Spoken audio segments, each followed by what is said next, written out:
Hey guys, it's your girl Zinny and I am back again like I never left. For my intending subscribers, you are highly welcome. Now please smash the subscribe button if you haven't. For my subscribers already, my returning subscribers, I love you guys so much. Y'all are the real MVPs, okay? Now guys, in today's video, I'm actually going to be sharing with you the housemates first diary section. Two of the housemates had theirs, but Biggie couldn't continue because of the get to know you tasks they were doing. That's the flipping of the dice and all that, sharing their personal stories. So yeah, they couldn't continue. So yesterday they continued. Now guys, when they continued, the housemate had a lot to offload from their chest.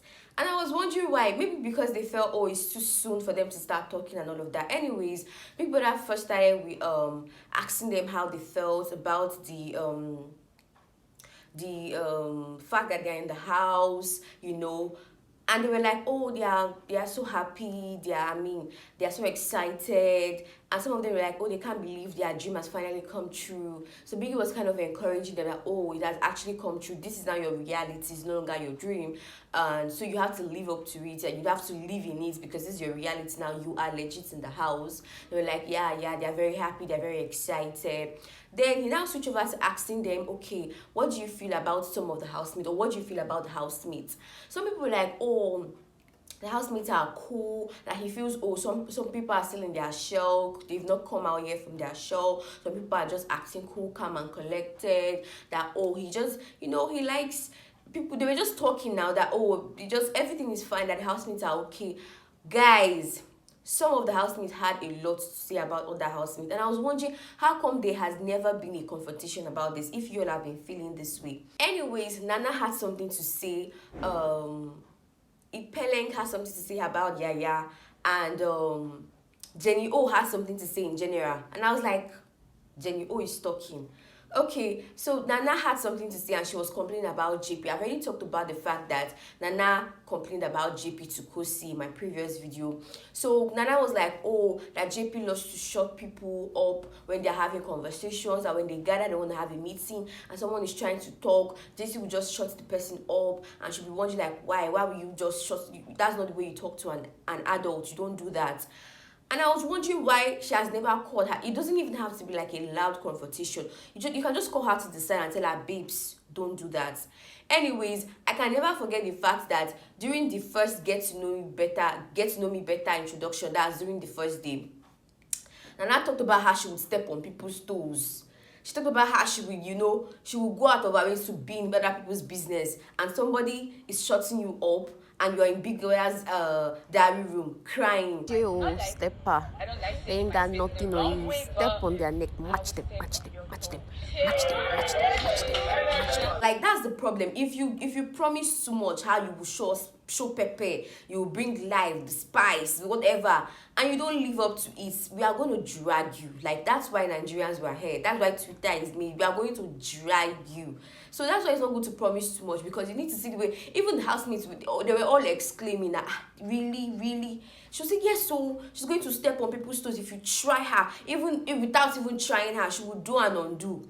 And somebody is shutting you up and you are in Big Brother. I mean, this is not even the first time she has complained about JP. She has talked to Kosi about JP, and she's now talking to Big Brother. Never for once has she actually faced JP and be like, girl, you've been saying some things, you've been acting some way. Do you know the worst part? She was even having a conversation with somebody about JP, and JP walked in. I was like, oh, is it me? She was like, no, not really.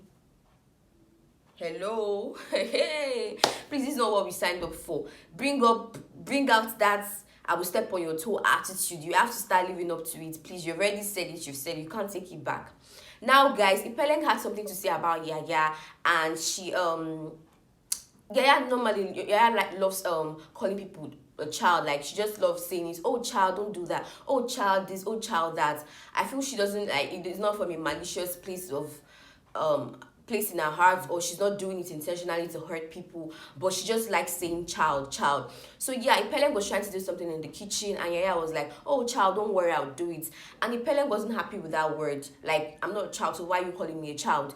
Instead of you to address it immediately. Sorry, please, you called me a child, don't ever refer to me as a child again.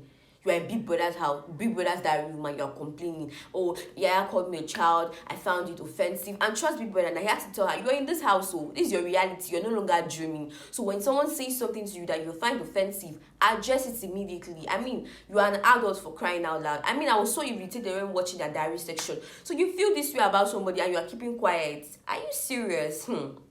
Guys, finally, Jenny O had something to say. She said, with her American accent, oh, she feels like, oh, there are so many class captains and less people to listen to, this and that. And I was just looking at her, Mama, how can you be comfortably shaking a table that you are fully standing on?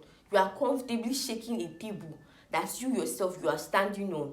Like, Jenny O is everywhere. Jenny O is in everyone's business. I remember when she was asking Yemi, oh, where is our wife? She will go to Juicy J and she's literally everywhere. Jenny O is a typical example of, listen to me, I don't want to listen to you. I just want you to listen to me while I talk. I don't want you to say anything. She is every freaking where. Like, I can't even believe you want to throw shades. Like, when you are comfortably, one of the corporates. Please don't do that, baby girl. Do not do that. I was like, if anybody can talk about anyone interjecting on anyone's conversation or when anyone wants to speak, it is you, Jenny O, that will talk. Please, babe, don't do that. Babe, don't do that at all. You cannot comfortably be shaking a table you are sitting on that we can see you're sitting on. It makes no sense. Anyways, he went for that to ask them, oh, how they felt about Imeli. And some people were indifferent, like, oh, Imeli is cool, calm and collected. They love the fact that he's not using the emblem on his chest to, bully the other housemates. They are cool with it and all of that. And on the other hand, some of the housemates, they are not cool with his leadership style. They were so complaining about it that, oh, he hasn't even sat down on his HOH chair since he became HOH, that he's so nonchalant about being HOH. And in as much as he's trying to like make them comfortable and not bully them, there's a HOH in the house for a reason. So if you cannot tell us, oh, don't do this, don't do that, then why are you the HOH? Why were you in the HOH in the first place? Like, make it make sense. They talked about how people would go into the kitchen and mess up the kitchen, do whatever it is they like in the kitchen, and there's nobody to call them to order. They felt like, oh, they didn't like his leadership style and all. In my own opinion, I'm like, maybe he's just trying to, that's his own style of leading. Maybe he doesn't want to, probably he's avoiding nomination. Yeah, I think that's one of the reasons. He could probably be avoiding nomination. Let them not say, because I was the HOH one time and I really bullied them. Let me not, you understand, let me not do too much. Maybe that's why they'll nominate me. Let me not do too much. That kind of thing. You're living in fear. Come out and do something. You never can tell. That would probably be the reason why people would want to vote for you when you're up for nomination.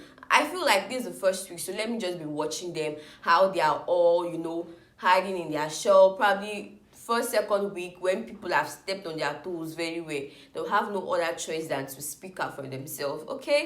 Okay, guys, thank you so much for watching this video. See you all in my next. Don't forget to subscribe.